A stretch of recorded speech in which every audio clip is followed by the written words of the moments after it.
Hello friends, pollination में हमने आपको हाइड्रोफिली कल पढ़ाया था। Hydrophily means pollination by water, पानी के द्वारा किस प्रकार से पॉलिनेटर पॉलिनेशन करते हैं।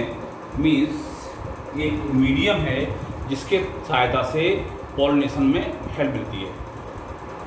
आज आपको हम एंटोफिली पढ़ाएंगे। एंटोफिली मीन्स पॉलिनेशन बाय इंसेक्ट्स, अर्थात इसमें इंसेक्ट्स पॉलिनेशन में हेल्प करते हैं। तो इंसेक्ट्स जब पॉलिनेशन में हेल्प करते हैं तो प्लांट्स में कुछ एडेप्टेशंस होते हैं जिनकी वजह से इंसेक्ट जो है अट्रैक्ट होते हैं। तो एडेप्टेशंस हैं, पहला है ब्राइटली कलर्ड, माने जो फ्लावर होते हैं वो बहुत अच्छे रंग वाले होते हैं, ब्राइटली कलर्ड होते हैं, जिनको देख करके इंसेक्ट अट्रैक्ट होते हैं और वो आते हैं और पॉलिनेशन करते हैं, क्योंकि उनके पैरों में परागकण चिपक जाते हैं और वो वहाँ आकर के परागकण छूट जाते हैं पॉलिनेशन। कुछ फ्लावर्स में क्या होता है, जैसे बोगनविलिया है, उसमें ब्रैक्स कलर्ड होते हैं, तो उन ब्रैक्स को देख करके इंसेक्ट्स आते हैं। यूफोर्बिया में लीव्स हो जाती कलर्ड, और मुसेंडा में सेपल्स कलर्ड हो जाते हैं। मीन्स फ्लावर की या प्लांट्स की कोई ना कोई ऐसी स्ट्रक्चर अपने आप को मॉडिफाई कर लेती है जो इंसेक्ट को अट्रैक्ट करने में हेल्प करती है।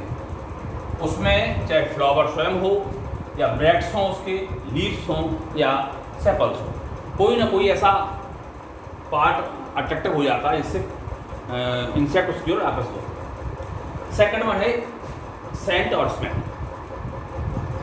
आपने देखा हो कुछ जो पौधे रात में उगते हैं तो रात में कलर्स का कोई महत्व नहीं होता, अतः वो प्रायः सफ़ेद रंग के होते हैं और उनमें एक विशेष प्रकार की सुगंध होती है, गंध होती है, जिसको कि महसूस करके जो इंसेक्ट्स हैं वो अट्रैक्ट होते हैं। जैसे जैस्माइन है, लैक्टिसिया से लार्ज फ्लावर, लेकिन इसमें गंध की जगह एक दुर्गंध आती है, सड़े हुए मांस जैसी गंध आती है, तो उससे भी इंसेक्ट अट्रैक्ट होते हैं, और अट्रैक्ट होते हैं तो वो पॉलिनेशन कैरी करते हैं।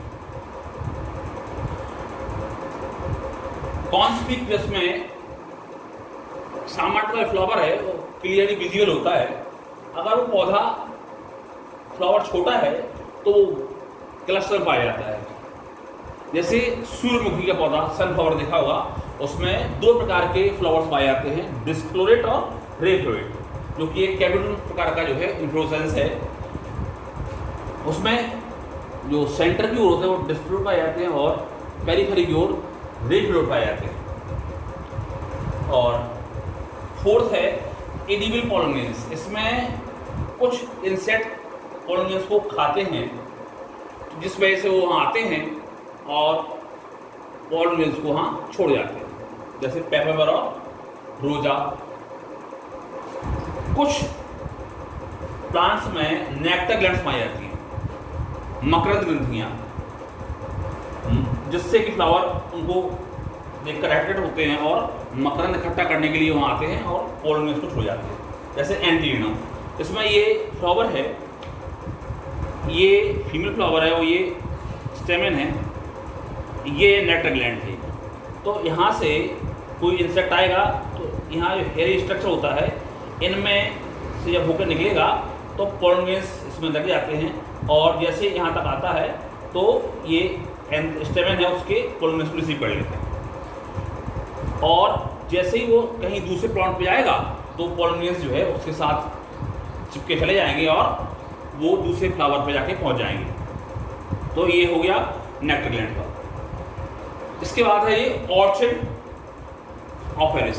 इसमें क्या होता है, इसका जो पेटल्स होता है वो फीमेल मॉथ जैसा दिखाई देता है। उसको देखने पे इंसेक्ट लगता है कि जैसे फीमेल मॉथ है, तो उसको देख करके मेल मॉथ आकर्षित होता है, और जैसे वो बैठता है तो वो तो फ्लावर है, मॉथ तो है नहीं, लेकिन जब वहाँ से उठ के दूसरे जगह जाता है तो पॉलिनेशन कैरी करता है और दूसरे फ्लावर पर जाके वो छोड़ देता है। वहाँ इस तरह से ये, इसको सूडो कॉपुलेशन कहते हैं। ये कॉपुलेशन के लिए आता है मेल मॉथ इसके पास, लेकिन ट्रू कॉपुलेशन होता नहीं है क्योंकि वो फीमेल मॉथ नहीं होता, केवल दिखाई देता है just like a female moth, resemble करता है, इसके जो पेटल्स होते हैं वो फीमेल मॉथ जैसे दिखाई देते हैं, तो इसको स्यूडोकोप्लेशन कहते हैं। ये इसके बाद 7th है इसका यक्का फ्लावर। यक्का फ्लावर में जो है एक मॉथ होता है जिसे यक्का मॉथ कहते हैं, उस मॉथ के द्वारा इसमें पॉलिनेशन होता है, और उस यक्का मॉथ का जो नेम है वो प्रोड्यूबा यक्का सेला है। इसमें क्या होता है, सपोज इसका female part ovary style stigma, इसकी ओवरी है, इसमें ये ड्रिल करता है मॉथ, और ड्रिल कर करके यहाँ अपने एग्स दे देता है, और इसके बाद उसको पॉलन ग्रेन से सील कर देता है।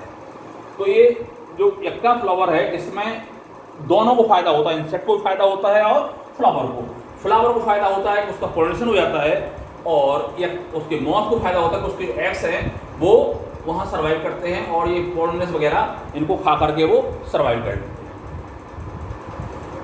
इसके बाद नेक्स्ट है फाइकस एरिका, फिग यानी जी, इसमें जो पॉलिनेशन होता है वो बास्ट के द्वारा होता है, जिसको ब्लास्टोफाइरा कहते हैं। इसमें जरा इसको देखें, इसमें 3 प्रकार के फ्लावर्स पाए जाते हैं इसमें, मेल फ्लावर्स, फीमेल फ्लावर्स और गर्ल फ्लावर्स। ये गर्ल फ्लावर्स स्टेराइल होते हैं, और जैसे ही कोई इंसेक्ट आता है तो इंसेक्ट यहाँ से आएगा तो यहाँ से प्रोनेंस कैरी करता हुआ यहाँ आके बैठ जाए और यहाँ अपने एग छोड़ देता हुआ, और जब यहाँ से उड़ के किसी दूसरे पुष्प पर जाता है वो, तो उसके साथ जो पॉलन ग्रेन्स है वो कैरी करता है और उसको फर्टिलाइज करता है, और इसके जो एग्स यहाँ ड्रॉप कर गया है वो एग्स इन पर जो गर्ल फ्लावर्स हैं वो स्टेराइल होते हैं और उनको फीड करता है। इस तरह से ये भी दोनों के लिए बेनिफिशियल है, म्यूचुअल अंडरस्टैंड होती है इसमें।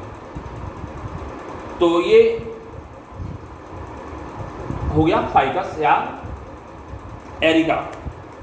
अब इसके बाद साल्विया में भी लगभग इसी प्रकार का होता है।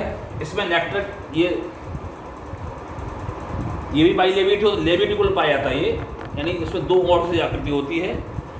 इसमें ये स्टाइल स्टिग्मा है और ये एंथर है। इसका एंथर जो है कनेक्टिव द्वारा अलग अलग हो जाता है, और जैसे कीट यहाँ आता है और इस वाले ये वाला होता है, इसका जो पार्ट होता है वो लोअर एंथर लोब है जो स्टेराइल होता है, और ये अपर एंथर लोब है ये फर्टाइल होता है।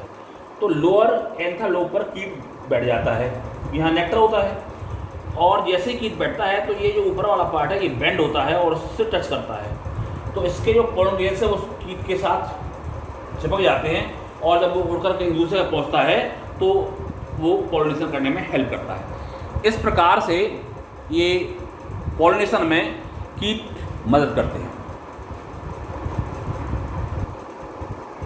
नेक्स्ट वीडियो में हम और उसके एजेंसी जो फर्दर एजेंसी और है जो बताई थी हमने, जैसे ऑर्निथोलॉजी है, ऑर्निथोफिली है, वो बताएंगे, और भी जो एजेंसी उसके बारे में डिस्कस करेंगे।